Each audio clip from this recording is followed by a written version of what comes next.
मेरी voice clear आ रही है आप सभी दोस्तों को? तो चलिए शुरुआत करते हैं। बहुत इंपॉर्टेंट आईएएस की तैयारी की शुरुआत कैसे करें और उत्तर लेखन ट्रिक्स यानी आंसर राइटिंग। लेकिन सबसे पहले मैं बताऊंगा कि स्टूडेंट ने क्या बड़ी गलती की जिसकी वजह से मुझे ये क्लास रखनी पड़ी। आज से हमारा एक बड़ा लंबा सफर शुरू हो रहा है। आज से हमारा एक ऐसा बैच शुरू हो रहा है जो 1 साल तक आप हमारे साथ रहेंगे, हमारे साथ तैयारी करेंगे और वहां पर हम एक नए तरीके से चीजों को डेवलप करेंगे।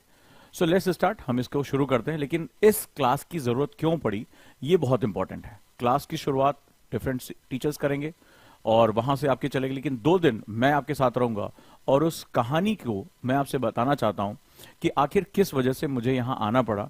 और ओरिएंटेशन क्लास में मुझे आपको बताना पड़ा कि जो गलतियां आपने आज की हैं वो गलतियां आप आगे ना करें। तो चलिए सबसे पहले मुझे बताइए कि आपको मेरी आवाज क्लियर आ रही है, आप तैयार हैं आज के सेशन के लिए? क्योंकि आज का सेशन बहुत इंटेंस होने वाला है और आज का जो सेशन है और कल का जो सेशन है, दोनों दिन, वो दोनों की दोनों क्लासेस जो हैं वो आपको बहुत दूर तक लेकर जाएंगे। अगर मैं ऐसे कहूं कि आपकी तैयारी का एक बड़ा हिस्सा मेरी इन दोनों क्लासेस से जुड़ा हुआ है और आपकी जो सक्सेस है वो इन दोनों क्लासेस के साथ जुड़ी हुई है, तो इसमें कोई अतिशयोक्ति नहीं होगी, कोई जो है एग्जेजरेशन नहीं होगा। और अगर आपने मेरी इन दोनों क्लासों का मर्म समझ लिया कि कैसे हमें इसमें अपनी चीज करनी है और क्यों सर यहां पर आए हैं, मुझसे क्या गलती हो रही थी, तो डेफिनेटली आपको बहुत ज्यादा जो है वो फायदा होने वाला है। तो चलिए शुरुआत करते हैं अपनी चीजों की। और एक इन्फॉर्मेशन दे दूं, आज से करंट अफेयर्स की भी क्लास शुरू हो रही है, द हिंदू एडिटोरियल की। तो द हिंदू एडिटोरियल की क्लास जो है वो अभी 2:30 बजे से रहेगी। यूट्यूब पे भी रहेगी और ऐप पे भी रहेगी। जो बच्चे जुड़ना चाहते हैं, जिनको द हिंदू पढ़ने में बहुत प्रॉब्लम है, वो इसके साथ जुड़ सकते हैं। So let's start. मैं अपनी कहानी को शुरू करता हूं, आ जाता हूं टू द पॉइंट। हम बात करते हैं अपनी। तो आज से कुछ दिन पहले मैंने एक टेस्ट, मॉक टेस्ट कहा था, कहां पर? गुरुकुल। अगर हम इस पे बात करें तो हमने एक जो है बाहुबली का टेस्ट किया है इसमें, बाहुबली। अब बाहुबली जो है वो ऑल इंडिया फ्री मॉक था, ठीक है, फ्री मॉक टेस्ट था। तो ये हमारा ओजांग टेस्ट प्रैक्टिस ओटीपी पर ये हमारा टेस्ट लॉन्च किया। आप लोगों को ये बात पता होगी, मैं बार बार जो है क्लास में कह रहा था और मुझे पता था कि एक बहुत लंबा बैच, 1 ईयर का बैच हमारा शुरू हो रहा है और इसमें स्टूडेंट को कुछ चीजों को बहुत तैयार करके रखना पड़ेगा। इस दौरान मैंने बहुत से बच्चों से बात की, बहुत से बच्चों का जो है क्वेश्चन लिया और उन्हें जो सबसे बड़ी प्रॉब्लम आ रही थी, नंबर 1 टाइम मैनेजमेंट। मुझे बताता चलना कि अगर ये चीजें हो रही कि नहीं, टाइम मैनेजमेंट की उनको बहुत प्रॉब्लम आ रही थी। मैंने एक क्लास ली कि टॉपर्स का टाइम टेबल क्या होता है, मैंने बताया कि उनको क्या क्या चीजें करनी है। अगर आपने वो क्लास नहीं देखी, सबसे पहले बताइए, जो अभी मैंने 2 दिन पहले क्लास ली थी, टॉपर्स का टाइम टेबल कैसा होता है, ठीक है, और उसमें मैंने एक टाइम टेबल बताया।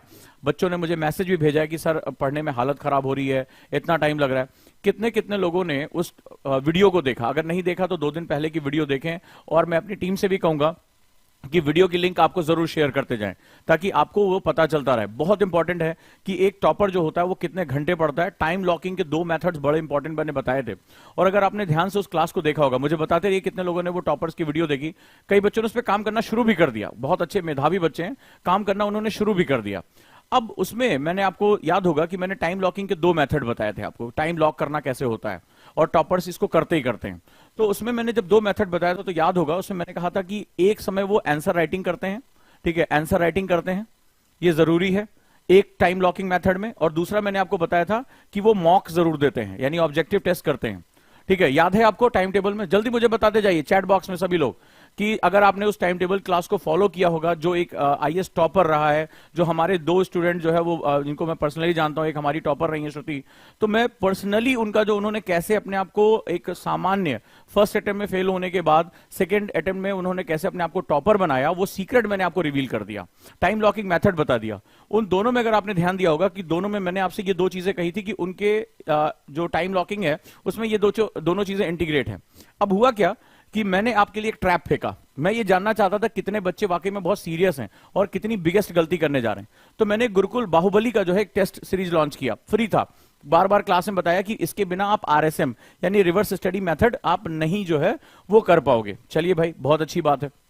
अब हुआ क्या कि बार बार इसको बताओ, और फ्री ऐसा भी नहीं कि कोई पैसा ले रहा था, मैं बस इतना देखना चाहता था कि कौन सा स्टूडेंट अपने अंदर चेंज लाने के लिए तैयार है, कौन सा स्टूडेंट प्रेशर लेने के लिए तैयार है। अब हुआ क्या, इसमें लगभग 2800 बच्चों ने इनरोल किया, मतलब सैटरडे नाइट तक जो है इनरोल किया कि हाँ हम वी आर इंटरेस्टेड। हालांकि बच्चों की संख्या इससे ज्यादा है, इससे ज्यादा बच्चों ने देखा, केवल 2800 बच्चों ने इनरोल किया। मजेदार बात है कि नियरली आप मान के चलिए कि 600 के आसपास बच्चों ने टेस्ट दिया, बार बार कहने पे, नोटिफिकेशन डालने पे हमने ऐसा देखा जैसे हमारी गर्ज है कि आप टेस्ट दें, और लगभग 600 बच्चों ने केवल टेस्ट अपीयर किया। अब यहां दो सेगमेंट हैं। ये जो एक बहुत बड़ा नंबर है, जो लगभग 2200 बच्चे ऐसे हैं जिन्होंने इनरोल किया, 2200 बच्चे ऐसे जिन्होंने इनरोल किया, वो चाहते थे टेस्ट देना, लेकिन उन्होंने इनरोलमेंट करने के बाद भी टेस्ट नहीं दिया, फ्री ऑफ कॉस्ट था उसके बावजूद। यानी ये वो स्टूडेंट हैं जो चेंज का विरोध करते हैं, ये समाज में चेंज लाने के लिए आईएएस बनना चाहते हैं। इन्होंने कहा कि sir I want to be जो है वो सोशल एजेंट बनना चाहता हूं, एजेंट ऑफ चेंज बनना चाहता हूं। और मैंने उस दिन भी लास्ट क्लास में आप लोगों ने कहा सर बड़ी अच्छी बात कही आपने कि जो खुद में चेंज नहीं ला सकता वो सोसाइटी में क्या खाक चेंज लेकर आएगा। मतलब आपको अपने डर से निकलना था, अपने कंफर्ट जोन से निकलना था और आपको टेस्ट देना था। तो इतने ऐसे स्टूडेंट ऐसे हैं जिन्होंने टेस्ट दिया ही नहीं, इनरोलमेंट करने के बाद डर के मारे कोई ना कोई कारण से, और हमने पूरे दिन भर टेस्ट ओपन करके रखा, पूरे दिन भर रखा कि भाई मान लो नौकरी पे जा रहे हो, कोई संडे हालांकि, लेकिन फिर भी जो है वो इसमें इन्होंने नहीं दिया। तो अब यहां आप अंदाजा लगाओ कि आप ये ऐसे इस क्लास में ऐसे बच्चे हैं जो चेंज चाहते ही नहीं, और ये बातें अपने माता पिता से कि मैं आईएएस इसलिए बनना चाहता हूं कि मैं गरीबी मिटाना चाहता हूं, मैं ये करना चाहता हूं, मैं वो करना चाहता हूं। जो खुद में चेंज नहीं ला सकता वो सोसाइटी में क्या खाक चेंज लेकर आएगा। तो पहली चीज। दूसरी, मुझे इनसे कंसर्न हुआ जब मैंने इनका रिजल्ट देखा, मेरे पास पूरा डिटेल रिजल्ट आया, तो उसमें ऐसे बच्चे थे। मेरी आज और कल की क्लास को बड़ी गहराई से सुनना, तभी जो हमारा ये जो बैच है वो आपके बहुत काम आने वाला है। और यहां आपको समझ में आएगा कि हम बेसिकली ये टीचर पढ़ा के निकल जाएगा, आपका शुरुआत भी नहीं होगी, तो हम कैसे अपना बेस्ट परफॉर्म कर सकते हैं इसके बारे में हम यहां पे बहुत ध्यान से देखेंगे। और आज मैं आपको इन टिप्स से बताऊंगा कि कैसे अपनी इन क्लासेस में इन दोनों चीजों को आप कैसे मेंटेन करके चलेंगे अपने टाइम टेबल में। अब इसके लिए ये 2200 बच्चे, इनके लिए मैंने गुरुकुल शुरू किया। आपको पता होगा गुरुकुल हमारा नोएडा में क्लासरूम प्रोग्राम शुरू हो रहा है, क्योंकि ये अपने आप चेंज नहीं करेंगे, इनको डंडे से चेंज कराना पड़ेगा, इनको जबरदस्ती बिठाना पड़ेगा। और यहां वो जबरदस्ती पढ़ाने वाला बैच यहां पर है, जहां पर आप क्लास के बाद आपके मेंटर्स आपके सर पे बैठ जाएंगे, लाइब्रेरी में आपको बिठा दिया जाएगा, बोले भाई बाद में। तो इनके लिए तो ये बैच मैं समझ गया कि ये जो है, जो भी ऐसे स्टूडेंट हैं जो अपने अंदर परिवर्तन खुद नहीं कर पा रहे हैं, उनको गुरुकुल में उनका बहुत बहुत स्वागत है, ठीक है, जहां पर हमेशा प्रेशर के अंदर आपको पढ़ाया जाएगा। अब ये इनके लिए मुझे कंसर्न हुआ। क्या कंसर्न है? देखो, कई बच्चों का रिजल्ट मैंने चेक किया, तो उसमें मैं क्या देख रहा हूं, रिजल्ट में एक बहुत बड़ा सेगमेंट है। मान लो किसी ने क्वेश्चन किया, 22 सही है और 28 गलत है, ये निगेटिव मार्किंग, ये हालत है। 20 प्लस है 22, तो 28 क्वेश्चन निगेटिव है। मेरे पास कई लोगों का रिजल्ट आया, किसी का 42 क्वेश्चन गलत है, अटेम्प्ट कर दिया, निगेटिव मार्किंग भयानक तरीके से। किसी का रिजल्ट माइनस में आ रहा है, -4, -8, इस तरह से रिजल्ट आ रहा है। तो ये जो चीज है वो बता रहा है कि बहुत हालात खराब हो रहे हैं। यानी आप ऑब्जेक्टिव को, पहली बात तो ये बहादुर है, ये तो इसमें कोई कहने वाली बात नहीं है। दूसरा, इनका जो सेगमेंट है वो अभी भी ये क्या चीज बता रहा है, ये बता रहा है कि आप सही और गलत के बीच का फर्क नहीं कर पा रहे। ये बता रहा है कि आपका जो कॉन्सेप्ट डिलीवरी सिस्टम है वो बहुत डेप्थ में डेवलप नहीं हुआ है। तो ये एक बहुत, मेरे लिए ये बहुत इंपॉर्टेंट डॉक्यूमेंट था, बहुत इंपॉर्टेंट डॉक्यूमेंट था। इसीलिए अगले हफ्ते हम गदर लेकर आ रहे हैं, फिर एक ऑल इंडिया मॉक टेस्ट गदर, तैयार रहिए उसके लिए। लेकिन इस टेस्ट को जब तक आप देंगे नहीं, तब तक आपका टीचर डायग्नोस नहीं कर पाएगा। अब मेरे पास जिन बच्चों ने जो है वो टेस्ट दिया, मैं उनकी प्रॉब्लम को डायग्नोस कर पा रहा हूं कि बेसिकली इनका हमें कॉन्सेप्ट डेवलपमेंट प्रोसेस में इनको लेकर जाना पड़ेगा। कुछ ना कुछ ऐसा कारण था कि इन्होंने अटेम्प्ट किया, लेकिन वो 4 ऑप्शन के में जो सबसे बेस्ट ऑप्शन था उसका कॉम्बिनेशन ये सेट नहीं कर पाए। अब हमें इसके लिए मेथड लेकर आना पड़ेगा।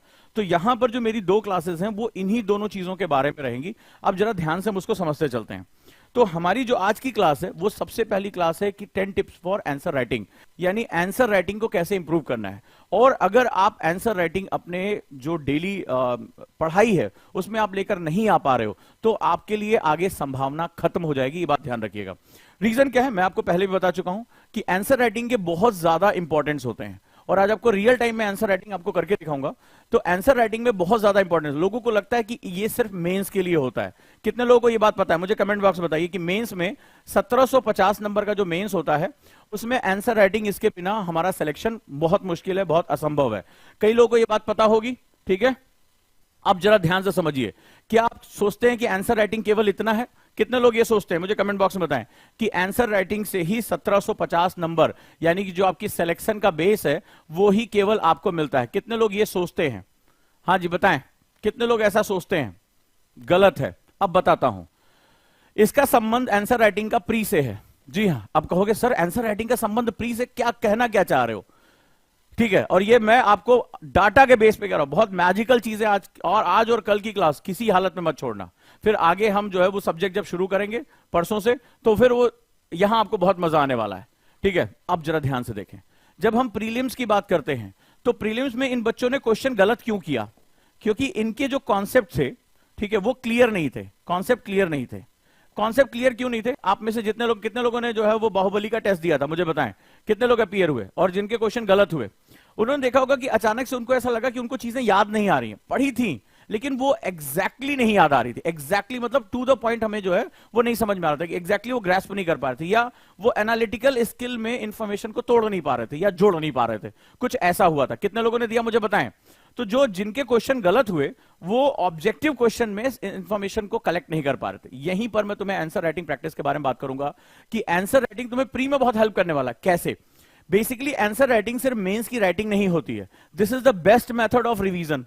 अगर आपको रिवीजन करना है, दोहराना है, जैसा कि मैंने आपको टाइम टेबल में बताया था कि रिवीजन का टाइम आपको देना ही पड़ेगा। जो स्टूडेंट रिवीजन का टाइम टेबल नहीं रख रहा है वो वैसे भी कुछ नहीं कर पाएगी। इसीलिए गुरुकुल प्रोग्राम में तो हमने रिवीजन के लिए मेंटर बिठा रखे हैं कि बेटा आप खाना खा तभी जाओगे, घर तभी जाओगे जब यहां से रिवीजन करके उठोगे, जब यहां आंसर राइटिंग करके उठोगे तभी घर जाने देंगे, चाहे मम्मी को याद करो चाहे पापा को याद करो। क्योंकि वो 2200 बच्चे जो है लगभग ना, वो इसी तरह के हैं जो बातें तो कहते हैं कि साहब मैं आने के बाद गरीबी मिटा दूंगा, स्कूल एजुकेशन ठीक कर दूंगा, और वो अपने अंदर बदलाव लाने को तैयार नहीं है।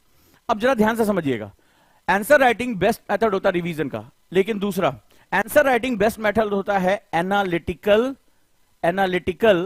स्किल का। एनालिटिकल स्किल अभी समझाऊंगा कैसे।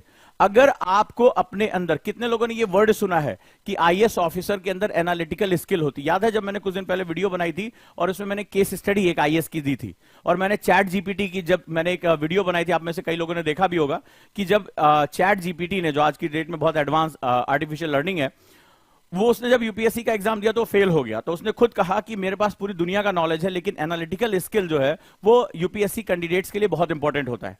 एनालिटिकल स्किल जो होता है वो होता है सिचुएशन के अकॉर्डिंग थिंकिंग करना। मशीन कहती है कि मैं जो इंफॉर्मेशन है उसके अकॉर्डिंग तो कर सकती हूं, लेकिन जो सिचुएशन के हिसाब से, जिसमें आईक्यू और ईक्यू यानी इमोशनल क्यूसेंट दोनों इन्वॉल्व है, उसके हिसाब से मेरी थिंकिंग नहीं हो पा रही है। प्रेशर में थिंकिंग, सिचुएशन के according thinking, ethical thinking, moral thinking, तो थिंकिंग के बहुत आयाम होते हैं। और अगर आप लोगों ने कई बार सुना होगा कि भाई ऑफिसर्स में एनालिटिकल थिंकिंग होनी चाहिए, अगर आप वाकई में इसको डेवलप करना चाहते हैं तो आंसर राइटिंग आपकी एनालिटिकल थिंकिंग को डेवलप करता है, सिचुएशन में इमेजिनेशन को लेकर आता है, आप उसको बहुत गहराई से जाकर देख सकते हैं। बहुत डेप्थ की बात कह रहा हूं और अभी आपके सामने करके दिखाऊंगा। तो ये जो आंसर राइटिंग है, अगर आप इसको छोड़ देते हैं तो प्री भी आपके लिए बहुत मुश्किल हो जाएगा। क्यों? क्योंकि ना तो आप रिवीजन ढंग से कर पाएंगे, तो रिवीजन नहीं कर पाएंगे, आप नेगेटिव मार्किंग करेंगे। कितने लोगों ने जो टेस्ट दिया उनको लगा, जितने लोगों ने टेस्ट दिया, मेरे पास सबका रिजल्ट है, अगर आपने देखा होगा अगर आप नेगेटिव मार्किंग हटा दो तो आपके मार्क्स इंप्रूव हैं कि नहीं है? हर टेस्ट में ये कह रहा हूं, नेगेटिव मार्किंग ही आपके मार्क्स को क्या कर रहा है, डाउन कर रहा है कि नहीं कर रहा है? सभी लोग मुझे बताएं, डाउन कर रहा है जितने लोगों ने टेस्ट दिया। जिन लोगों ने नहीं दिया उन महावीरों के बारे में तो मैं बात ही नहीं कर रहा हूं, ठीक है, वो केवल गाल बजाने के लिए आए हैं, वो कंपटीशन में है ही नहीं है। अगर वो जल्दी नहीं सुधरे तो उनके लिए आगे का रास्ता अपने आप बंद हो जाएगा। वो कहीं किसी और से ज्योतिषी को दिखाने की जरूरत नहीं, सबसे बड़ा ज्योतिषी मैं बैठा हूं, मैं आज ही उनका रिजल्ट डे 1 बता देता हूं, नहीं होगा सिलेक्शन उनका, क्योंकि सिलेक्शन के बड़े फंडामेंटल्स होते हैं। अभी जब क्लास शुरू हो रही थी तो श्रुति का वीडियो चल रहा था, श्रुति ने एक लाइन बोली, पता नहीं आपने ध्यान दिया कि नहीं दिया, तो मैंने उससे पूछा कि स्टूडेंट को क्या जो है राय देना चाहोगी कि क्या करें, तो उन्होंने एक ही बात बहुत ध्यान से बोली कि अभी भी यूपीएससी को क्रैक करने में एक पुराना जो सिस्टम है वही काम आता है। और आपने देखा होगा, अगर वीडियो सुनी होगी जो क्लास से पहले चल रही, कई लोगों ने उसको बकवास समझ के आगे बढ़ा दिया, तो उसने कहा कि आंसर राइटिंग जरूर करनी है और रिवीजन जरूर करना है, वही पुराने मेथड आज भी सबसे गोल्डन है। तो अगर वो वीडियो आप देख सकते हैं दोबारा जाके, तो ये आंसर राइटिंग का सबसे बड़ा इंपॉर्टेंस है। तो आप ये समझ रहे हैं कि आंसर राइटिंग मेंस के लिए नहीं, आंसर राइटिंग प्री के लिए सबसे ज्यादा इंपॉर्टेंट है। अरे जब प्री निकलेगा तब तो मेंस दोगे, प्री में ही गाल बजा के खत्म हो जाएगा दोबारा। तो चलिए अब शुरू करते हैं हम लोग कि अब अपनी हैबिट्स में इसको लेकर कैसे आना है। लेट्स स्टार्ट कि आंसर राइटिंग में हम क्या करने जा रहे हैं, ठीक है। तो चलिए शुरू करते हैं। और एक ही चीज में ध्यान रखोगे, अब चूंकि अब मेरे साथ 1 साल तक जुड़ रहे हो, कि तुम्हारे लक्ष्य के अलावा जिस पर भी तुम्हारा ध्यान है, फिर से एक बात कहूंगा, एक मैसेज दूंगा कि तुम्हारे लक्ष्य के अलावा जिस पर भी तुम्हारा ध्यान है वही तुम्हारा परम शत्रु है। तो आज के बाद सिर्फ अपने लक्ष्य पे ध्यान दो, तुम्हारा लक्ष्य ही तुम्हारा सब कुछ है, तुम्हारी जिंदगी है। और ये लक्ष्य जो एक दिन का टाइम टेबल मैंने दिया है, चाहे आंसर राइटिंग करना, चाहे रिवीजन करना, चाहे ऑब्जेक्टिव टेस्ट करना, तुम्हारी यहां पसंद या नापसंद कोई मैटर नहीं करती है। ठीक है, नापसंद कोई मैटर नहीं करती है। ये सोना बाबू, प्यारा बाबू, जो है मम्मी का लाडला दुलारा, ये सब कुछ यहां से आज से खत्म हो गया। वो जो जैसे सांप अपनी केचुली निकाल के फेंक देता है ना, उस तरह सब कुछ निकाल के फेंक दो। आज से तुम्हारी जिंदगी में पसंद और नापसंद कोई शब्द नहीं है। आई like this, I don't like this, गाल पे खींच के अपने एक थप्पड़ मारना जब भी मुंह से ये बात निकले। आज से तुम्हारे लिए पसंद और नापसंद ये जिंदगी से खत्म हो गया है। आज से सिर्फ तुम्हारा मकसद ही तुम्हारा सब कुछ है। ये बहुत ध्यान से इस बात को समझना। और जो भी तुम्हारी जरूरत है, चाहे तुम्हें वो सब्जेक्ट पसंद हो या ना पसंद हो, लिखना तुम्हें पसंद हो या ना हो, ऑब्जेक्टिव टेस्ट से तुम्हें डर लगता हो या ना लगता हो, अगर वो करना है तो करना है, कोई चॉइस नहीं है, करना है तो करना है। याद रखना, अगर ये चीज तुम्हारे अंदर है, जैसा टीचर तुम्हें बताता चला जा रहा है उसको फॉलो करते चले गए, दुनिया की कोई ताकत रोक नहीं सकती। यही श्रुति ने कहा वीडियो में कि आज भी यूपीएससी को क्रैक करने के फंडे बिल्कुल सीधे हैं, टॉप करने के फंडे बिल्कुल सीधे हैं। कॉम्प्लेक्स हम हैं, सिस्टम नहीं। कॉम्प्लेक्स हम हो जाते हैं। हम वहां पर क्या होता है, अपने अपने हिसाब से, I don't like this, I like this. Who the hell you are, who the hell you are. 13 lakh बच्चा फॉर्म भर के बैठा हुआ है, उसमें से एक बड़ी संख्या उनकी है जिनकी रैंक पिछले साल कमाई यूपीएससी क्रैक कर चुके, तुम्हारी सीट लेने के लिए बैठे हो। Who the hell you are. अपने कमरे में बैठ के तुम पसंद और नापसंद की बात कर रहे हो। तुम्हारा टीचर तुम्हें धक्का दे रहा है कि फ्री मॉक टेस्ट है, दे दो, बहुत जरूरी है, मैं इसमें तुम्हारा रिजल्ट देखूंगा, इस पर काम करूंगा। उसके बाद सोना बाबू संडे को जो है वो आराम करेंगे। तो बेटा रुक जाओ, ठहर जाओ, मां बाप के पैसे बर्बाद मत करो। क्योंकि जब तुम खुद में बदलाव नहीं ला सकते तो घंटा तुमसे सिस्टम में चेंज होगा, कुछ नहीं होने वाला। बहुत ध्यान से इसको सुन लो। तो आज से तुम्हारे लिए जब भी तुम्हारे मुंह से निकले, मेरी बात याद रखना, पहले गाल पे मारना अपने, ताकि तुम्हें रिमाइंड हो कि पसंद ना पसंद यहां कोई चीज नहीं है मेरी, मुझे करना है तो करना है। अगर ये विल पावर है, बहुत आसान है। और अगर तुम इस ट्रैप में फंसे कि आई don't like economy, I don't like history, अरे मेडाइवल तो मेरे को पसंद नहीं है, बस फंस गए तुम उस ट्रैप में। अब फंसते रहो। तुम्हें टेस्ट देना पसंद नहीं है, तुम्हें आंसर राइटिंग पसंद नहीं है, you like reading new books, मुझे नई किताबें पढ़ना बहुत, स्टैंडर्ड बुक्स पढ़ना बहुत पसंद। लोग इस तरह से कंधे उचका उचका के बात करते हैं, सुना है मैंने किताबों की दुकानों पे। तो बेटा बहुत लंबी जर्नी है, ठीक है। पिताजी से बोल देना 5 साल पंचवर्षीय योजना के लिए पैसे भेज दें, कोई दिक्कत नहीं है। चलो हम शुरुआत करते हैं। तो अभी आज कहानी में शुरुआत करते हैं। मैं तुम्हें बहुत हर चीज जो तुम्हें 1 साल प्रैक्टिस करनी आज मैं वो बता दे रहा हूं। लिखना है मेरे साथ, समझ लेना, मेरे साथ लिखना है और अभी सामने सामने प्रैक्टिस करना है। एनालिटिकल स्किल तुम्हारे सामने खोल के मैं रख दे रहा हूं। कई लोग इसको जो है सोचेंगे अरे फालतू क्लास है। यही जो मेरी आज की और कल की क्लास, कल मैं तुम्हें एलिमिनेशन टेक्निक बताऊंगा, ऑब्जेक्टिव क्वेश्चन में गलत को हटाते कैसे हैं, मैजिकल टेक्निक बताने जा रहा हूं। लेकिन अब करोगे तो ठीक है, नहीं करोगे तो और ठीक है, क्योंकि जो मेरे सीरियस स्टूडेंट उनके लिए कंपटीशन कम कर दोगे। चलिए, तो आज हुआ क्या, गजोधर जो है सुबह सुबह आया, तुम जानते हो हमारा पुराना यार दोस्त है, बहुत बढ़िया हमारा स्टूडेंट है, बहुत क्वेश्चन पूछता है। बोला सर समझ में नहीं आ रहा है, क्या लिखूं, जो तुम्हारा क्वेश्चन है वही लेके बैठा, सर क्या लिखूं, कैसे लिखूं, कहां शुरू करूं सर, कुछ समझ में नहीं आ रहा है। हम कहा अच्छा, तो ये तो शायद तुम्हारी भी समस्या। कितने लोग ऐसे जो है बाल नोच लोच के, सर आता सब कुछ है पर सर लिखूं क्या, कहां से लिखूं, शुरू कहां से करूं। ठीक है, तो फिर गजोधर हमेशा की तरह मेरा टॉर्चर करने पहुंच जाता है। बोले सर अभी होजांग सर से पूछता हूं। अरे हमारी कहते देखो आज हमारी संडे जो है, हमारा दिन आज खराब किया इसने। चलो आगे बढ़ते हैं।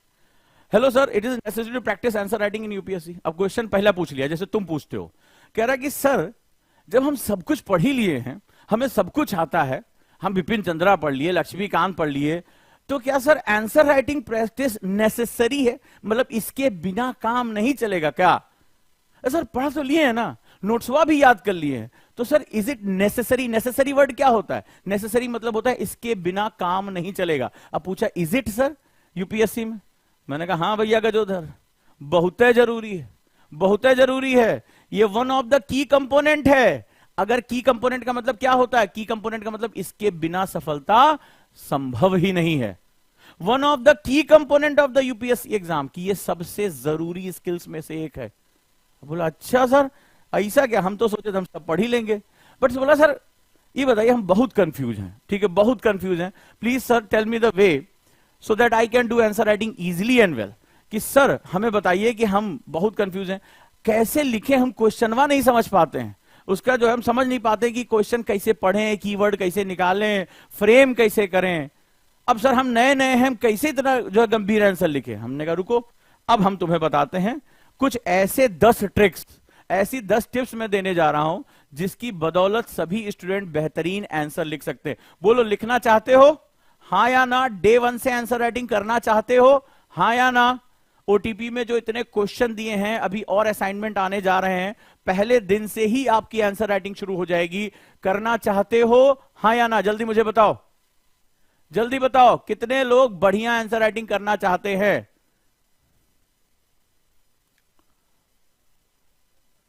जैसे भी प्रियांशु पूछ रहे हैं sir how to check my answer. Answer check करने के चक्कर मत पड़ो, फ्रेम करने के चक्कर में पड़ो। आंसर चेक मत कराओ, फ्रेम कराओ। चेक कराओगे डिप्रेस हो जाओगे, क्योंकि जो चेक करने वाला होगा उसका स्टैंडर्ड अलग होगा। पहले फ्रेम करना सीखो कि आंसर फ्रेम कैसे करते हैं, आंसर पे अप्रोच कैसे करते हैं, ये कीवर्ड पकड़ते कैसे हैं। वो तो धीरे धीरे अपने आप चेक होता रहेगा, कोई टेंशन वाली बात नहीं, चेक कोई भी कर सकता है, लिखने वाला कोई नहीं मिलता है। तो चले भैया, और आपको मैंडेटरी है, जो लोग अभी क्लास में जुड़े हैं 1 ईयर बैच के लिए, उनके लिए मैंडेटरी है, उनकी आंसर, उनका जो टाइम टेबल में ये चीज आ जानी चाहिए। चलो शुरुआत करते हैं। तो अब मैंने कहा गजोधर खुश बहुत हुआ, बोला आंसर राइटिंग हम कर लेंगे, जैसे तुम खुश हो रहे, यस सर लिख के भेज रहे हो। अरे भैया पहले इनका टिप्स तो सीख लो, ठीक है, पहले टिप्स तो सीख लो कि क्या है वो 10 टिप्स जिसकी वजह से आंसर राइटिंग हो सकती है। चलो आ जाओ। तो आज मैं तुमसे बात करने जा रहा हूं जो इसकी ट्रिप्स एंड ट्रिक्स हैं, और यहां पर मैं पहली चीज जो आपको बताऊंगा वो होता है प्रश्न को ठीक से समझें। ठीक से, द वर्ड इज ठीक से। Understand the question correctly. अब अंडरस्टैंड वर्ड को जरा समझो। हम लोग बोलते हैं अंडरस्टैंडिंग अच्छी होनी चाहिए, अंडरस्टैंडिंग अच्छी होनी चाहिए। अब इसको जरा लिटरल मीनिंग में समझाते हैं। मान लो अंडरस्टैंड का मतलब क्या हुआ कि एक बाहर कोई बड़ा भारी सा कोई चीज रखी हुई है, ठीक है, और उसका स्टैंड जो है, जो नीचे उसके जिसके ऊपर वो टिका हुआ है, जिसका आधार फाउंडेशन बोलते हैं, वो बड़ा जरूरी है। यानी जो आपका प्रश्न है उसका जो भाव है, उसका जो एक ऑब्जेक्ट है, जो उसका एक ओरिएंटेशन है, वो समझना आपके लिए बहुत जरूरी होता है। तो फर्स्ट स्टेप जो होता है, किसी भी क्वेश्चन को याद रखिए, एक स्टेप बाय स्टेप चलना है। आप में से जितने भी स्टूडेंट हैं, ठीक है, बहुत ध्यान से समझते जाइए। आंसर राइटिंग पहले दिन मत करिए। अब जो बता रहा हूं, पहले दिन 10 स्टेप बताएं, 10 दिन उसकी प्रैक्टिस करिए। पहले दिन ओजांग टेस्ट प्रैक्टिस की ऐप पर जाइए, और वहां पर ढेर सारे मेंस के क्वेश्चन हैं। कहां पर? ढेर सारे मेंस के क्वेश्चन हैं, पेपर वाइज हैं, टीचर के असाइनमेंट दिए हुए हैं। अब यहां पर तुम्हें क्या करना है, यहां पर क्वेश्चन के आंसर नहीं लिखना है, तुम्हें क्वेश्चन को सही तरीके से समझना है। जिसने क्वेश्चन को सही तरीके से समझ लिया, लिखित ले लो, 50% उसका काम उसी दिन हो गया। 50% काम हो गया उसका, उसको कोई टेंशन नहीं आने वाली। क्लियर है? तो सबसे पहला चीज होता है, वो होता है क्वेश्चन को ठीक से समझे। अब ठीक से समझने का मतलब क्या होता है? सर बोला गजोदर कि सर ये ठीक से मतलब क्या समझना होता है? सही आंख खोल कर पढ़े, चश्मा लगा के पढ़े? नहीं, यहां पर होता है कीवर्ड्स और वाक्यांश, यानी फ्रेज। फ्रेज बहुत ट्विस्टिंग होती हैं, कई बार ये सार्कास्टिक होती हैं, कई बार अफर्मेटिव होती हैं, कई बार निगेटिव होती हैं। तो आंसर में 2 चीजें होती हैं। नंबर 1 कीवर्ड्स, यानी इसी के आसपास सारी चीजें घूम रही होती हैं, और दूसरा वाक्यांश, यानी कि जो फ्रेजेस होते हैं। आप अपने क्वेश्चन में इनको समझने की कोशिश करिए कि इसके क्या मतलब हो सकते हैं, इसके क्या मतलब हो सकते। चलो मेरे साथ प्रैक्टिस करो, रेडी? तो 2 चीजें, क्वेश्चन को ठीक से समझना है, यानी क्वेश्चन के भाव पर, उस स्टूल पर यह पूरा क्वेश्चन टिका हुआ है, और उसमें भी 2 चीजें हैं। नंबर 1, ठीक है, नंबर 1 की कीवर्ड्स, और नंबर 2 वाक्यांश यानी फ्रेजेस। आपने इन दोनों को पकड़ लिया तो आपको क्वेश्चन का भाव समझ में आना लगेगा। क्यों? क्योंकि आप ये जो क्वेश्चन को समझना बड़ा इंपॉर्टेंट होता है। मान लीजिए आप किसी मैप को उल्टा पढ़ लीजिए, तो उल्टे में वो बता रहा है कि यहां से 5 किलोमीटर दूर जाना है। अब आपने मैप उल्टा पकड़ लिया तो क्या होगा? आपको जाना था पूरब की तरफ, आपने मैप को जो है गलत तरीके से पकड़ा, आप किधर पहुंच जाओगे? 5 किलोमीटर पश्चिम, यानी अपनी डेस्टिनेशन से जस्ट डबल। आप जहां खड़े हो वहां से पूरा 5 किलोमीटर जाना था, आपने मैप को गलत तरीके से पकड़ लिया, आप अपने डेस्टिनेशन से कहां पहुंच जाओगे? जहां आपको पहुंचना है उससे आप उल्टा 5 किलोमीटर पहुंच जाओगे, 10 किलोमीटर का गैप आ जाएगा, यानी आपकी असफलता बढ़ जाएगी। तो आंसर राइटिंग में जो सबसे बड़ी चीज होती है वो होती है, कई लोग दोस्त सर 150 वर्ड में लिखे, 100 वर्ड में। पहले क्वेश्चन को समझो। तो स्टेप 1 अभी तुम्हें क्या प्रैक्टिस करनी है 2-3 दिन? क्वेश्चन को सही तरीके से समझना। एग्जाम्पल देता हूं, मान लीजिए एक क्वेश्चन है तुम्हारे सामने ओजांग टेस्ट प्रैक्टिस पर। क्वेश्चन है, population distribution is the pattern in which people live across the globe. The unevenness in the population distribution is based on the multiple factors discuss. यानी हिंदी में कह रहा है, जनसंख्या वितरण वह पैटर्न है, सब लोग कोशिश करो, ओजांग टेस्ट प्रैक्टिस की ऐप डाउनलोड कर लो, जिसमें लोग दुनिया भर में रहते हैं। जनसंख्या वितरण में असमानता कई कारकों पर आधारित है, विवेचना कीजिए। ठीक है, बहुत ध्यान से सुनो और समझो। अब मुझे तुम बताओ, सब लोग मुझे कमेंट बॉक्स में बताओ, क्या समझे, इसमें कीवर्ड क्या है, फ्रेज क्या है। ठीक है, और मुझे ओरिएंटेशन कैसे लेकर चलना है, मुझे सब लोग बताने की कोशिश करो। ठीक है, मुझे बताओ, जनसंख्या वितरण वह पैटर्न है, तो यहां पे जो शुरुआत हो रही है, किसके बारे में बात हो रही है, कीवर्ड को समझो। और वो बात हो रही है, सबसे पहले जरा समझ लेते हैं इसको।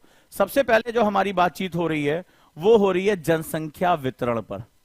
ठीक है, यानी यहां पर जो पहली चीज हो रही है कि पूरी दुनिया में जो है, पूरी दुनिया में लोग रहते हैं, जनसंख्या वितरण आपने देखा होगा, कहीं पर पॉपुलेशन ज्यादा होती, कहीं कम होती। तो पैटर्न का मतलब क्या हुआ कि इसमें अलग अलग प्रतिरूप हमें देखने को मिलते हैं। ध्यान से समझना। तो जनसंख्या वितरण हो गया, पॉपुलेशन डिस्ट्रीब्यूशन, जनसंख्या वितरण हो गया।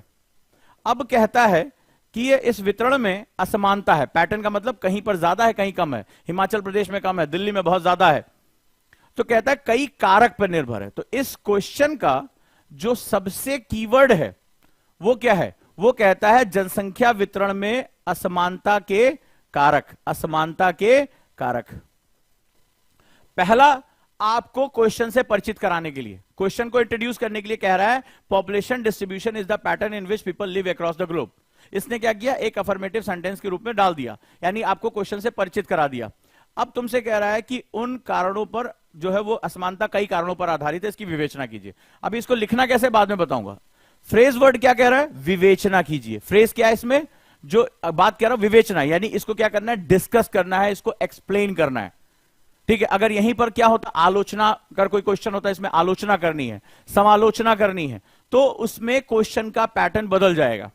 विवेचना यानी डिस्कस करने का मतलब होता है कि जो आपको कारक समझ में आ रहे हैं उनको आप व्याख्या के रूप में लिख दें, उसको आप समझाते चलें। अपनी तर्क सहित उत्तर, अपने तर्क देना, ये सारे फ्रेज क्या हो जाएंगे, बदल जाएंगे। तो इसके हिसाब से मुझे इन कारकों की व्याख्या करनी है। क्लियर हुआ, क्लियर हुआ, हां या ना मुझे बताओ। किसी ने लिखा हाइपोथेटिकल क्वेश्चन है। क्यों हाइपोथेटिकल है, ये बहुत वास्तविक है। दिल्ली की जनसंख्या और अरुणाचल की जनसंख्या एक समान है। क्या बोल रहे हो शिवानी, क्वेश्चन को समझने की कोशिश करो। कितने लोग पहला समझ पाए? तो पहला होमवर्क आपके लिए, जो लोग आज क्लास में जुड़ रहे हैं, पहला होमवर्क लिखें छोटे बच्चों की तरह। क्या करना है, क्या करना है आज? 10 ट्रिक्स हैं टोटल। आज को आपको आंसर नहीं लिखना है, सिर्फ 2 स्टेप आज तुम्हें करने हैं। आज के होमवर्क में लिख लो बहुत ध्यान से। एक भी आदमी छूटेगा तो वो अपनी जो है वो बर्बादी का खुद कारण होगा। ओजांग टेस्ट प्रैक्टिस की वेबसाइट पे जाना है या ऐप पे जाना है, और मेंस का और टीचर असाइन में जो भी क्वेश्चन आपको दिए जा रहे हैं, एक व्हाइट पेपर लेना है, और व्हाइट पेपर पे आपको कीवर्ड, एक साइड लिखो कीवर्ड, ठीक है, बताता चल रहा हूं, एक साइड लिखो कीवर्ड, क्या लिखोगे, एक साइड लिखोगे कीवर्ड, कुंजी वाक्य क्वेश्चंस में, और दूसरी साइड लिखोगे फ्रेज वर्ड, वाक्यांश। ठीक है, इनको आप आइडेंटिफाई करोगे, इनको आइडेंटिफाई करोगे, हैबिट में लेकर आओगे, क्योंकि आंसर क्या डिलीवर होगा, ये लगभग 40% सिर्फ ये मेरा पहला ट्रिक काम करेगा। क्योंकि वही हालत होगी कि आप यहां खड़े हैं, आपको पूरब की तरफ 5 किलोमीटर जाना है, और अगर आपने गलत मैप पकड़ लिया तो आप पश्चिम चले जाओगे, अपने डेस्टिनेशन से 10 किलोमीटर दूर हो जाओगे। यानी अगर तुम्हारे सिलेक्शन का कुछ भी अच्छा बेस रहा होगा, खत्म हो जाएगा, कभी भी नहीं लिख पाओगे। तो आपको क्या करना है, आपको कीवर्ड, कुंजी वाक्य अब प्रैक्टिस में लेकर आना, ऐसे नहीं मिल जाएगा। आपको लगेगा जनसंख्या वितरण पे बात कर रहा है, इसकी असमानता, असमानता जो है उसके कारक, असमानता के कारक, ये इसका कुंजी वाक्य। इस क्वेश्चन में क्या रहा, असमानता के कारक। तुम्हारा जो आंसर होगा वो अगर आप इसमें डिफिनीशन लिखने लगे कि जनसंख्या वितरण ये होता है, जनसंख्या वितरण वो होता है, संसार में जनसंख्या वितरण ऐसा है, तो आप अपने जो 150 वर्ड हैं उसको खा जाओगे, 150 वर्ड को खा जाओगे। इसमें जो है असमानता के कारक, ये क्या है, अनइवन डिस्ट्रीब्यूशन ऑफ पॉपुलेशन, जो रीजंस हैं वो उसका कुंजी वाक्य है। और वाक्यांश क्या है? विवेचना यानी डिस्कस। यानी इसमें तुम्हें सीधे सीधे उन कारकों की लिस्टिंग करनी है। विवेचना, ये फ्रेज वर्ड क्या बताता है? How to plan my answer. जैसे जब विवेचना के क्वेश्चन होते हैं तो आप बुलेट फॉर्म में भी लिख सकते हो, कोई दिक्कत नहीं है। लेकिन जब तुलनात्मक अध्ययन कहा जाए, कंपैरेटिव स्टडी, तो आप बीच में एक लाइन खींचकर उसको बात कर सकते हो। अगर आपसे आलोचनात्मक कहा जाए तो पहली बात के साथ में दूसरी बात, उस बात को विरोध करने के लिए आप कह सकते हो। तो ये जो तरीके होते हैं वो तुम्हारा जो कॉपी में जो आंसर का स्ट्रक्चर होता है उसको डिफाइन करता है, उसको डिफाइन करता है। तो ये चीजें समझने की बहुत ज्यादा कोशिश करो कि ये चीजें कितनी ज्यादा इंपॉर्टेंट हो जाती हैं तुम्हारे लिए। क्लियर है? तो हमें इसी हिसाब से इसको लेकर चलना है। डन हुआ? हां या ना? अब आपको क्या करना है? लगभग डेली 15 से 20 मिनट ओजांग टेस्ट प्रैक्टिस में जाना है और यहां पर आपको इस पर चर्चा करनी। अब देखो, जैसे अगला क्वेश्चन है, व्हाट आर करेवाज? ठीक है, व्हाट आर करेवाज? करेवा क्या है? How are they formed? Discuss their geographical distribution in India and economic significance. यानी करेवा क्या है, वे कैसे बनते हैं, भारत में उनके भौगोलिक वितरण और आर्थिक महत्व पर चर्चा करें। अब जल्दी से मुझे आप आगे बताना शुरू करिए कि इसमें कीवर्ड क्या है। जल्दी बताइए, कीवर्ड क्या क्या करना है? जल्दी बताइए मुझे सभी लोग। देखे कितने साहसी लोग हैं और कितने फट्टू। जल्दी बताओ। फिर अभी सेकेंड फेज बहुत इंपॉर्टेंट है। आज के बाद तुम्हारी क्रिटिकल थिंकिंग जो है इवॉल्व हो जाएगी। कितने लोग हैं?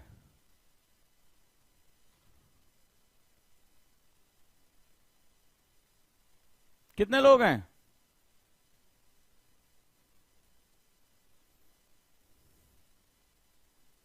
करेवा क्या है? सबसे पहले व्हाट, हाउ, वेयर, ज्योग्राफी का कोर होता है। ठीक है, सबसे पहले तो करेवा क्या है? इसमें बेसिकली कई आंसर हैं। ठीक है, कई आंसर लिखने हैं और बहुत सीधे सीधे। एक डिफिनीशन, इसको डी बोलते हैं, डिफिनीशन। करेवा क्या है, फलाना चीज क्या है, यानी इसमें तुमसे सिर्फ परिभाषा मांग रहा है 2 से 2.5 वर्ड में।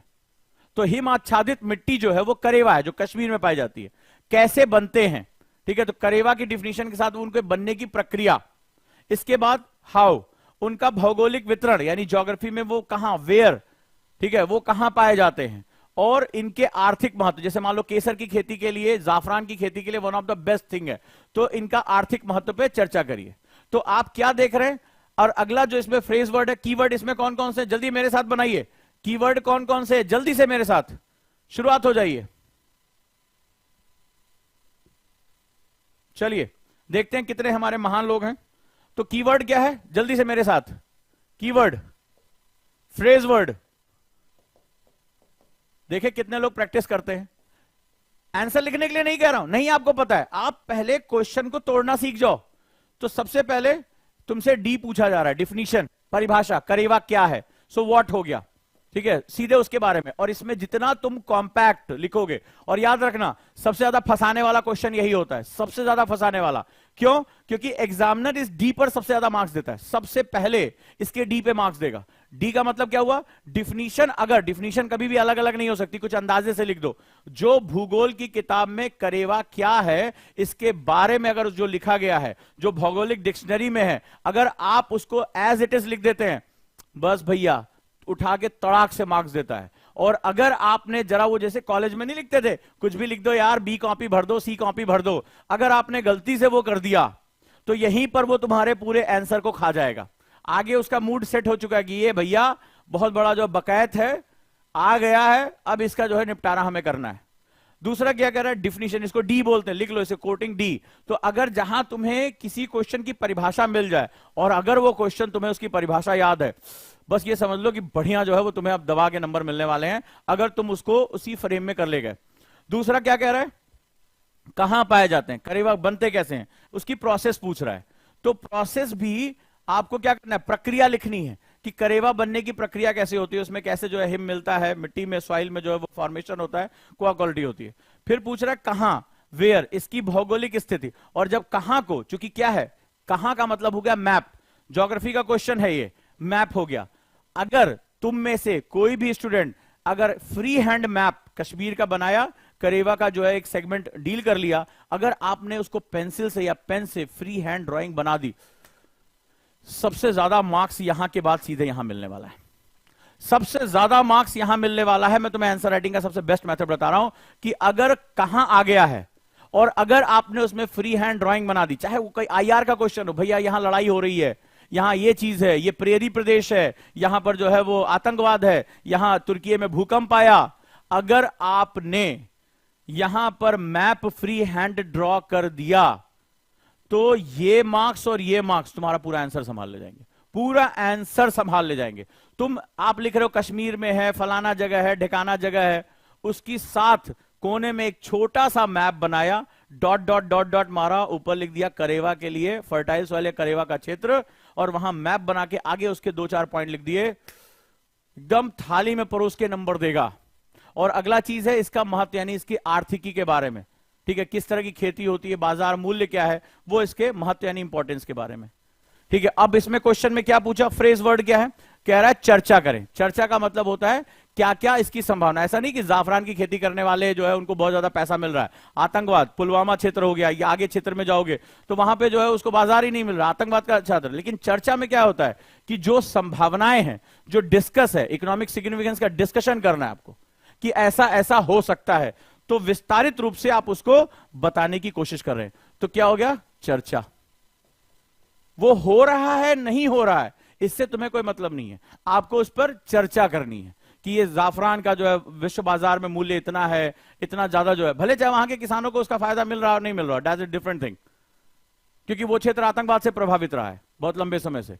तो आपको क्या करना है, चर्चा पर फोकस करनी है। यस या नो, मजा आया? तो होमवर्क क्या दिया, जितने भी बच्चे फाउंडेशन के जुड़ गए हैं या बाकी जितने कॉन्सेप्ट के जुड़े हुए हैं, वो जितने भी 1 साल तैयारी करना। पहला होमवर्क, कितने क्वेश्चन का टारगेट है, कितने क्वेश्चन का टारगेट है, 100 क्वेश्चन। 2 दिन के अंदर पूरे 4 पेपर के क्वेश्चंस मैं अपलोड करा रहा हूं।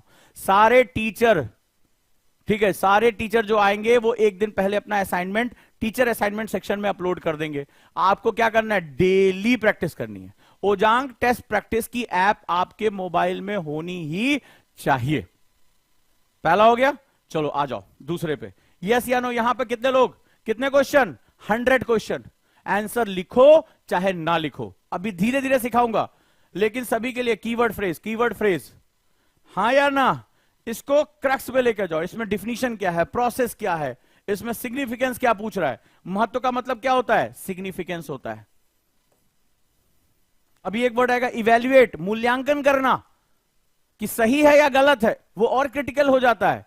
हां या ना, सभी लोग प्रॉमिस करो 100 क्वेश्चन करोगे, एक व्हाइट एक कॉपी ले लो, और सभी के लिए कंपलसरी है, ऑप्शन है ही नहीं है। मैंने कहा ना, पसंद नापसंद तुम्हारी आज की क्लास से पहले थी, अभी उसकी मृत्यु हो गई है।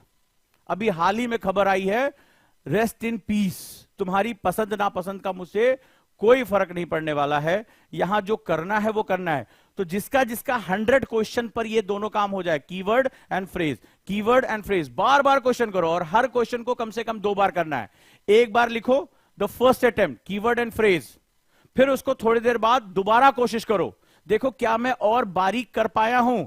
मुझे 100 क्वेश्चन का इनपुट चाहिए, और ओजांग टेस्ट प्रैक्टिस के सारे क्वेश्चन को निचोड़ मारो, एक एक क्वेश्चन को। चलो, अब दूसरी सबसे बड़ी चीज है, जब तुम्हें कीवर्ड समझ में आ जाती, बिना इसके आप आंसर लिख ही नहीं सकते। अगर कीवर्ड तुम्हें समझ में आ गया कि एक्चुअली क्वेश्चन क्या कहना चाह रहा है, तो मान लो मुझे डिफिनीशन डी पकड़ में आ गया, तो डी पकड़ में आ गया तो इसका मतलब है मुझे डी में अपना सबसे इंपॉर्टेंट इनपुट देना है, 2 लाइन में इसको खत्म करना है। मुझे मैप समझ में आ गया, मुझे इवैल्यूएशन समझ में आ गया, तो मैंने अपने जो 150 वर्ड हैं उनको प्लान कर लिया। अब दूसरा जो सबसे इंपॉर्टेंट सेगमेंट होता है, 2 चीजें सिखाऊंगा। प्लान योर आंसर, जो सबसे मास्टर की है, क्रिटिकल थिंकिंग है, यहां पर आपके ब्रेन की सेल्स इन्वॉल्व होती हैं। अब क्वेश्चन कह रहा है, एक बार जब आप प्रश्न को समझ जाते हैं तो उसी के अनुसार अपने उत्तर की योजना बनाएं। ज्यादातर जो बच्चे मैंने आंसर राइटिंग देखा, दे ब्लाइंडली स्टार्ट राइटिंग, जो भी उनको दिखाई पड़ा सुनगा उन्होंने करना शुरू कर दिया। आंसर आप कैसे लिखते मुझे बताना। सामने एक क्वेश्चन लिखा होता है, जैसे यही क्वेश्चन, करेवा क्या है, आप तुरंत उत्तर, ये लिखा धकाधक धकाधक धकाधक धकाधक धकाधक, ये पैराग्राफ चेंज और ये उपसंहार, ऐसे लिखते हो? कितने लोग ऐसे लिखते हैं? कितने लोग ऐसे क्वेश्चन देखा, जो दिमाग में पहला थॉट आया, मुझे ईमानदारी से बताना, पहला थॉट जो आया उसी को लिखना शुरू कर देता। उनको लगता है कि वो उत्तर लिख रहे हैं। मेरे पास लोग फोटो खींच खींच के भेजते हैं, सर मेरा आंसर चेक कर लीजिए। कई बार जवाब देता हूं, कहीं नहीं देता हूं, कि क्या जवाब दूं। कितने ऐसे जो ज्ञानी हैं जिन्होंने मेरी आंसर राइटिंग की क्लास नहीं की है, उनकी बात जो की है उनकी बात नहीं कर रहा हूं, जो उन्होंने नहीं की है, जो answer writing 20 principle of magical answer writing की क्लास कर चुके हैं, उनकी बात मैं नहीं कर रहा हूं। उनको पता है कि 20 जो प्रिंसिपल है उसमें पूरे आंसर को मैं निचोड़ सकता हूं, वो तो उसके मास्टर हैं। लेकिन मैं बाकी लोगों से बात कर रहा हूं जो नए बच्चे जुड़े हैं, भैया इसमें कितने हैं जो ऐसे आंसर लिखते हैं? मेरे पास डेली आता है, क्वेश्चन पढ़े, थोड़ा सा सोचे और तुरंत लिखना शुरू। कितने हैं? हाँ, हेडिंग भी डाल लो, हम क्या कह रहे हैं, ब्लैक पेन भी यूज कर लो, बहुत सुंदर काम कर रहे हो। अब उसमें हाइलाइटर भी लगा लो और एक आध कलर यूज कर लो, स्पार्कल पेन डाल दो। हाँ जी, ईमानदारी से बताओ कितने लोग ऐसे आंसर लिखते हैं? हेडिंग डाल लो, सब हेडिंग डाल लो, स्पार्कल पेन यूज कर लो, कोई टेंशन नहीं है। ठीक है, अब आ जाओ। और यहां मैं क्या कह रहा हूं कि एक बार जब आप समझ जाइए क्वेश्चन क्या है, कीवर्ड, उसी के अनुसार योजना बनाइए। मैंने आंसर राइटिंग के लिए मना किया। सेकंड स्टेप क्या कहता है? Plan your answer accordingly. चलो अब जरा ध्यान से लिखो इसको। आई एम नॉट सेइंग कि क्वेश्चन समझ में आ गया लिखना शुरू कर दो, क्योंकि आपको मैं सिखा रहा हूं। ठीक है, सिखा रहा हूं। 100 क्वेश्चन का मुझे क्या निकालना है? कीवर्ड और फ्रेज निकालना है। अब plan your answer according, not writing, I am not using word writing, plan your answer, यानी मेरा उत्तर क्या होगा, ये योजना बना लो। ऐसा नहीं कि तुम्हारे दरवाजे पर जो है 2 ट्राली ईंटा गिर गया, सीमेंट गिर गया, मोरंग गिर गया, तो आप तुरंत लगाओ यार, कहीं भी मौका मिले ईंटा सेट करो, लगाओ। ऐसे तुम लोग घर बनवाते हो। यह एक मैप होता है, उसके हिसाब से जो है, पहले तुमने देखा होगा उसमें चूना डाल के और उसकी बाउंड्री बनाते हैं, फिर उसकी खुदाई होती है, फिर अकॉर्डिंग टू द जो नक्शा होता है उसी के अनुसार जो है मकान बनाया जाता है। या कहीं पर भी मतलब इधर 2 ट्राली ईंटा गिरा, धड़ाधड़ धड़ाधड़ मार, जोड़ो यार, खत्म करो, देखा जाएगा बाकी हिस्से में। ऐसे बनाते हो तो तुम्हारा आंसर भी क्या होगा? प्लानिंग के साथ बनेगा। ठीक है, अब प्लानिंग में जो सबसे इंपॉर्टेंट चीज है वो क्या है? यही सबसे इंपॉर्टेंट सेगमेंट है, दूसरा सबसे इंपॉर्टेंट। ये हो गया तो बाकी सब तो प्रोसेस है। इसमें क्या होगा? Organise your thoughts. लिखो, बड़ा बड़ा करके अपने पास लिखो, ऑर्गेनाइज योर थॉट्स। उत्तर लिखते समय किसको ये प्रॉब्लम हुई है कि जब शुरू किया है थोड़े समय बाद उसको ध्यान है, अरे यार ये वाला पॉइंट तो रह ही गया, ये वाला पॉइंट अच्छा लग रहा है, इंपॉर्टेंट लग रहा है, ये वाला पॉइंट इंपॉर्टेंट लग रहा है। राइट, अभी मेरे से गलती हुई। अभी 2-4 दिन पहले कोई इंटरव्यू था, तो जनरली मेरी आदत क्या है कि मैं उसको अपने जो भी कोई किसी को कोई बात कहनी है तो मैं उसको एक थॉट प्रोसेस बनाता हूं कि इसके बाद ये बात। उस दिन मुझे इत्तेफाक से समय नहीं मिला, सीधे चला गया। अब मैं वहां पर जो है कुछ बोल रहा हूं, बाद में जब वो पूरा हो गया तो मुझे लगा यार ये पॉइंट तो मेरा रह ही गया, ये तो मैं और अच्छा कर सकता था, ये और अच्छा बोल सकता था। फिर मैंने खुद से सोचा कि तुमसे गलती कैसे हुई, ये गलती मेरे से भी हुई। तो मुझे लगा कि अगर यार मैंने इसको एक फ्लो चार्ट बना लिया होता, इसका मैं अगर प्लान बना लिया होता, मुझे ये इसके बाद ये बोलना है, तो मेरे लिए कितना अच्छा होता। जनरली मैं ऐसा ही करता हूं। और वहां मुझे लगा कि मेरे से ये पॉइंट, अब मुझे पछतावा हो रहा है, काश यार दोबारा हो जाता। लेकिन ये काश जिंदगी में नहीं आता है। काश मतलब वो निकल गया, मैंने कहा यार ये इंपॉर्टेंट पॉइंट रुक गया, ये इंपॉर्टेंट पॉइंट मेरे दिमाग से स्किप कैसे हो गया। क्योंकि वहां सिचुएशन अलग होती है, वहां प्रेशर में होते हो, कैमरे के सामने खड़े हो, सब लोग जर्नलिस्ट है वहां पे। तो अब क्या होता है, इससे आपको एक क्या होता है, मौका निकल जाता है, अरे काश जिंदगी में रह जाता है। तो यहां पर क्या करना है? Organise your thought and structure your answer. ठीक है, in a logical and coherent manner. अपने विचारों को व्यवस्थित करें और तार्किक और सुसंगत तरीके से अपने उत्तर को स्ट्रक्चर करें। कैसे? हाउ? चलिए, हाउ। तो ये दूसरा स्टेप है कि योजना कैसे बनानी, कि मेरे आंसर में क्या क्या चीजें होनी चाहिए। मान लो मेरा पहला ही क्वेश्चन था और वो था पॉपुलेशन डिस्ट्रीब्यूशन पर, जनसंख्या का असमान वितरण। अब मैं इस पर आंसर नहीं लिखूंगा, मैं इस पर अपनी चीजों को प्लान करूंगा। जनसंख्या का असमान वितरण, ये मेरा क्वेश्चन था, हाँ या ना, मेरे साथ करो। ठीक है, अनइवन डिस्ट्रीब्यूशन ऑफ पॉपुलेशन। तो अब मैं क्या करूंगा, इसमें जो मुझे कीवर्ड समझ में आ गया कि मुझे इसके साथ कीवर्ड करना है, फ्रेज वर्ड मुझे समझ में आ गया कि इसकी विवेचना यानी डिस्कशन करना है इसका, ठीक है, इसका डिस्कशन करना है, डन। अब क्या करना है, तो यहां पर जनसंख्या का असमान वितरण मैं बात करना शुरू करूंगा। तो असमान वितरण में जो पहला मुझे दिखाई पड़ रहा है वो है क्लाइमेट। भाई क्यों, मैं पहला सोचूंगा भाई जहां पर क्लाइमेट अच्छा है, प्लेजेंट है, वहां पर जनसंख्या के लिए लोग जाएंगे। मान लीजिए आप भी कोई ऐसी जगह थोड़े जाके रहोगे जहां भयानक गर्मी है, रेगिस्तानी है, पानी नहीं है, इसके बाद जो है वो या बहुत अधिक ठंडा है, -40 डिग्री, मैं क्यों रहूंगा वहां पे? क्यों सियाचिन में जाके मैं फ्लैट लूं? कोई कहे भैया वहां पे 40 रुपए में तुम्हें बीघा जमीन दे रहे हैं, क्यों जाके रहूंगा भाई? उस जमीन का मैं करूंगा क्या? 40 रुपए बीघा मुझे दे रहे हो, तो वो कोई किसी फायदा नहीं है। तो पहला जो सेगमेंट हो गया ज्योग्राफिकल में, क्लाइमेट हो गया। दूसरा सबसे इंपॉर्टेंट है सॉइल। अब देखो मैं आंसर को प्लान कैसे कर रहा हूं, मेरे साथ अगर ये सीख गए, this is the most important critical thinking, मजा आ जाएगा तुम्हें, तुम्हें लगेगा तुम्हारी ब्रेन पावर बढ़ रही है। सॉइल हो गया, मिट्टी, कि मिट्टी से क्या होता है? एग्रीकल्चर होता है, मिट्टी से एग्रीकल्चर होता है। मान लो मिट्टी ठीक नहीं है, नदियां जलोढ़ मिट्टी लेकर नहीं आ रही हैं, मिट्टी कुछ ऐसी है जो किसी काम की नहीं है, पथरीली है, बलुई है, तो अब तुम कहां जाकर जो है वो सहारा रेगिस्तान में या थार डेजर्ट में तुम खेती करोगे? लेके बैल चल चल बेटा आज खोद डालेंगे, ऐसा कुछ नहीं होने जा रहा है। तो दूसरा जो है सॉइल हो गया। तीसरा हमें वाटर की चाहिए। भाई एक जनसंख्या को पानी की आवश्यकता है। प्राचीन समय से ही हमारी सभ्यताएं नदियों के किनारे, चाहे वो आपका मेसोपोटामियन सभ्यता हो, सिंधु घाटी सभ्यता हो, नदियों के किनारे बसी।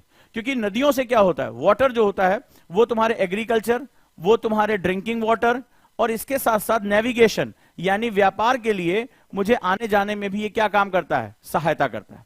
इसके बाद जनसंख्या के वितरण में क्या होता है, आपने देखा होगा जहां पर जो है वो इकोनॉमिक एक्टिविटी जबरदस्त हो रही है। इकोनॉमिक एक्टिविटी, आर्थिक, मान लीजिए वहां अच्छी मिट्टी भी नहीं है और सरकार ने बड़े बड़े सेज बना दिए, बहुत सी ऐसी जगह है, चाइना में भी ऐसी जगह है, भारत में भी ऐसी जगह है, ठीक है, तो वहां पर क्या सेज बना दिए, special economic zone, economic activity बढ़ा दी, पाइपलाइन से पानी पहुंचा दिया, गुजरात के कई रीजन में ऐसी जगह है। तो उससे क्या हो गया, उससे जो तुम्हारा हो गया कि आपका जो इकोनॉमिक एक्टिविटी होने की वजह से जनसंख्या वहां आकर बसने शुरू हो जाती है। तो इकोनॉमिक एक्टिविटी में इंडस्ट्रियलाइजेशन हो गया या सर्विस सेक्टर हो गया, लोग द्वीप समूहों पे जाके बस रहे हैं, वहां पर मान लो इसरो का जो सेंटर है या कोई एटॉमिक पावर प्लांट, तो वहां इकोनॉमिक एक्टिविटी इंटेंसिफाइड हो रही है। तो इकोनॉमिक एक्टिविटी इंटेंसिफाइड हो रही है तो लोग वहां पर जाकर बसते चले जा रहे हैं। तो आपने देखा कि क्रिटिकल थिंकिंग, हाँ आप कितने लोग हैं ये सारे पॉइंट उन्होंने सोचे, कितने लोग हैं कि इकोनॉमी ये फलाना, और अभी अभी बचा हुआ है। इसके बाद क्या हो गया कि जिस जगह पे तुम रह रहे हो, मान लो ये सारी चीजें तुम्हें सीरिया में दे दूं और सीरिया में पता चला तुम ऑफिस के लिए निकल रहे हो, ओके बाबू मैं जा रहा हूं ऑफिस, उधर धाम से सामने बम आके गिरा, या घर से निकल रहे हो आतंकवादी उठा लेके बोले बहुत दिन से कुछ उठाया नहीं, चलो तुम्हें उठा ले चलते, तो क्या होगा वहां पर जो गवर्नमेंट है वो कैसी है, और गवर्नमेंट का मतलब सिक्योरिटी वो कैसी है, ठीक है। अब मान लो तुम्हें एक ऐसे जो क्षेत्र में तुम्हें देते हैं फ्लैट, जाओ वहां काम करो, तो जहां पर तुम देखोगे जहां सुरक्षा नहीं है वहां पर कोई नहीं जाएगा, बम फूट रहे हैं, पाकिस्तान से बम आ रहे हैं, तो वहां तुम थोड़े ना काम करना चाहोगे। कितने लोगों ने ये सारे पॉइंट सोचे, जल्दी मुझे बताओ, पूरी क्लास तड़ा तड़ पूरा आंसर प्लान कर लिया और बहुत बेस्ट आंसर प्लान किया है, बेस्ट आंसर प्लान किया है। कितने स्टूडेंट हैं जल्दी बताओ, कितने लोगों ने ये मैजिकल मेथड निकाला, सारे पॉइंट कवर किए? देखो, और ये कुछ भी ऐसा नहीं था जो तुम्हें नहीं पता था, कुछ भी ऐसा नहीं था जो तुम्हें नहीं पता था। आर्थिक गतिविधियां, वहां की जलवायु कैसी है, सॉइल, और सॉइल में एक और वर्ड जोड़ सकते हो टोपोग्राफी, टोपोग्राफी मतलब उच्चावच, पहाड़ों पर जाओगे तो क्या होगा वहां पर ढाल होती है, तो वहां मकान बनाना, जनसंख्या का रहना, सड़कें बनाना बहुत मुश्किल होता है। जोशीमठ में देखो तुम क्या हुआ। लेकिन अगर वो प्लेन है, मैदान है, तो वहां पर जनसंख्या का घनत्व ज्यादा होगा, जनसंख्या का घनत्व ज्यादा होगा। आर्थिक गतिविधियां, गवर्नमेंट कैसी है, लोकतांत्रिक है, वहां सुरक्षा कैसी है, ठीक है, खाद्य सुरक्षा कैसी है, ये सारी चीजें मैटर करती हैं। कितने लोगों ने सारे पॉइंट जोड़े, मजा आया, आंसर तुम्हारा हो गया। अरे इन्हीं को तो निकालना है। तुम लोग क्या करते हो, जैसे मैंने जब क्वेश्चन पूछा तो कई लोगों ने कहा geography geography geography geography geography असमान वितरण का, अच्छा केवल ज्योग्राफी, वहां की सॉइल कैसी है, वहां वाटर अवेलेबिलिटी कैसी है। आज अरालसी के पास जाके रह के देख लो, सूख गया अरालसी, पानी नहीं है, लोग वहां से छोड़ने के लिए मजबूर हो गए, तो कैसे सरवाइव कैसे करोगे वहां पे। इकोनॉमी, मान लो कोई ऐसा भी क्षेत्र है जहां पर आप बहुत से ऐसे क्षेत्र देखोगे, जैसे आप दुबई की बात करो, रेगिस्तान है, अगर दुबई को आज से 50 साल पहले देखोगे कोई वहां जाके रह नहीं सकता, लेकिन बड़े बड़े मॉल, बड़े बड़े शॉपिंग सेंटर्स, आर्टिफिशियल तरीके से समुद्र का पानी साफ करके तुम्हें लाके दे रहे हैं। बेस्ट एग्जांपल इकोनॉमिक एक्टिविटी में बड़े बड़े, तो दुनिया भर की इकोनॉमी वहां पहुंच रही है। हर आदमी का सपना होता है दुबई घूम के आए, यूएई घूम के आए, क्यों? क्योंकि उसने इकोनॉमिक एक्टिविटी, रेगिस्तान में इकोनॉमिक एक्टिविटी का हब बना दिया। दुनिया भर की सेलिब्रिटी वहां शॉपिंग करने आती हैं, रहने के लिए मकान ढूंढ रही हैं, बड़े बड़े हीरो हीरोइन वहां पर जो है जाकर रह रहे हैं, बड़े बड़े मैच इवेंट हो, रेगिस्तान में उन्होंने स्टेडियम बना दिया। आप अंदाजा लगाइए। है और सिक्योरिटी, सब कुछ है, सिक्योरिटी नहीं है। कहते तुम्हें जाओ कश्मीर में जाके जो हम तुम फ्लैट दिलवा रहे हैं, वहां जा रहो, वहां काम करो। बोले छोड़ो यार, हम रह लेंगे इधर मुंबई की चाल में। ठीक है, तो ये सारी चीजें जो हैं वो बहुत इंपॉर्टेंट हैं। कितने लोगों ने लिखा?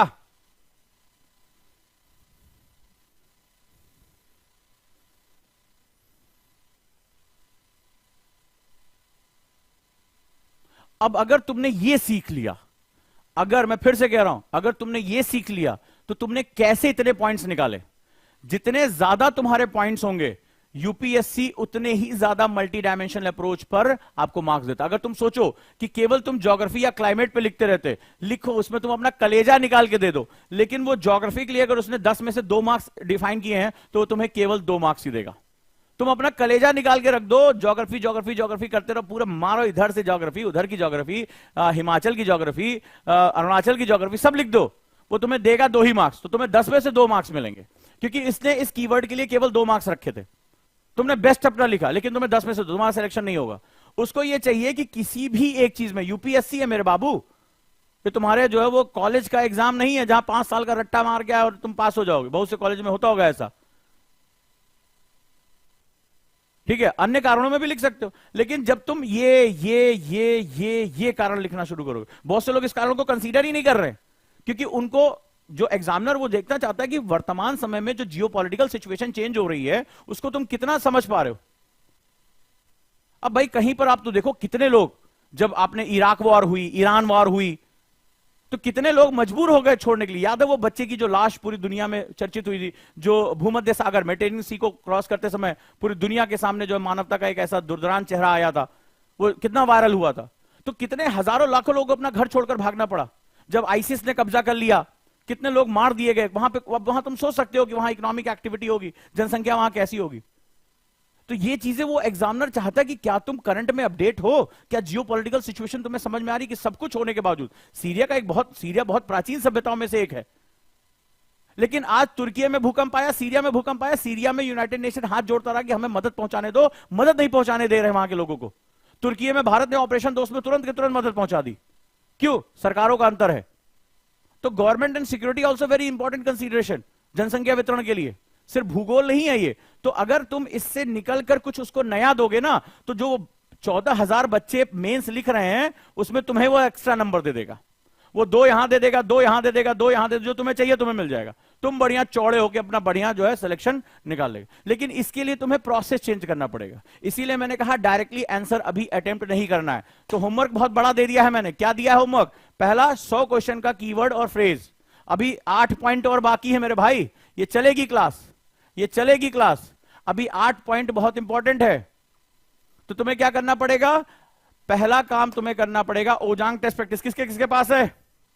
आ जाओ सभी लोग, सारे क्वेश्चन पे 100 क्वेश्चन जो भी क्लास में है, 99 भी एक्सेप्ट नहीं है। और अगर मेरे साथ जुड़े हो तो ईमानदारी से जुड़ना, अपनी कमी भी मुझसे ईमानदारी से बताओ। कमी बताओगे, मैं एनएलपी ट्रेनर हूं, मैं तुम्हारे लिए सॉल्यूशन लेकर आ जाऊंगा। चाहे मेरे जितने भी बच्चे मुझे जानते हो, जानते हैं कि ओजांग सर से पूछो, वो सॉल्यूशन लाकर देते हैं, और ऐसा सॉल्यूशन लाकर देते हैं जो फिजिबल होता है, जो कर सकते हैं। वो ये नहीं कहेंगे चांद पे कमरा लेके वहां पढ़ाई करो तो ज्यादा जल्दी सिलेक्शन होगा, क्योंकि ज्ञान ऊपर से आता है तो वहां जल्दी पहुंच जाएगा तुम्हारा, 3,20,000 किलोमीटर जल्दी पहुंच जाओगे। नहीं, ऐसा कुछ नहीं बोलने जा रहा। फिजिबल जो है चीज बोल रहा हूं। और दूसरा, तुम्हें इनके डायमेंशंस तय करने होंगे। आज जैसे मैंने प्रैक्टिस ये बताई है, इसके साथ तुम्हें करना होगा। नहीं करोगे तो तुम जानो, फिर तुम्हारा काम जाने। पसंद ना पसंद अब तुम्हारी चॉइस में नहीं है, यूपीएससी में उतर आए हो। और जिन लोगों को डर लगता है, जो लोग क्वेश्चन नहीं कर पाते, चेंज करें खुद को। घंटा तुम समाज चेंज करने जाओगे जब खुद को नहीं बदल सकते, जिस पर तुम्हारा अपना खुद पे काबू है, तब नहीं कर सकते। वो तुम जाके चाचा को समझाओगे, चाचा बेटी को पढ़ने दो, शादी ना करो। और चाचा तुम्हारी बात के, तुम्हारा करण अर्जुन तुम्हारा ही मैं इंतजार कर रहा था, आ जाओ मेरे करण अर्जुन, ठीक है, तो तुम्हारा इंतजार करते रहेंगे। ऐसा कुछ नहीं होने जा रहा है। जाके समझाओगे कि विधवा विवाह जो है करा सकते हैं, जाकर समझाओगे बच्चियों को पढ़ने दो, बाल विवाह मत करो, तो चाचा कहेंगे मेरे करण अर्जुन आ गए, ठीक है, मैं इन्हीं का इंतजार कर रहा था, बहुत हो गया तुम्हारा। उनको समझाना बहुत मुश्किल होगा। तो जो खुद को नहीं बदल सकता वो समाज को घंटा बदलेगा यार मेरे भाई। तो थोड़ा सा ध्यान से, थोड़ा सा ध्यान से पहले खुद पर संघर्ष करो, ठीक है? एक बार में नहीं बदले, 2 बार 3 बार प्रयास करते रहो, क्योंकि यही बदलाव तुम्हें यूपीएससी में लेकर जाएगा। जो बदल गया है वही यूपीएससी में जाएगा, उसके हिसाब से खुद को ढाल लो।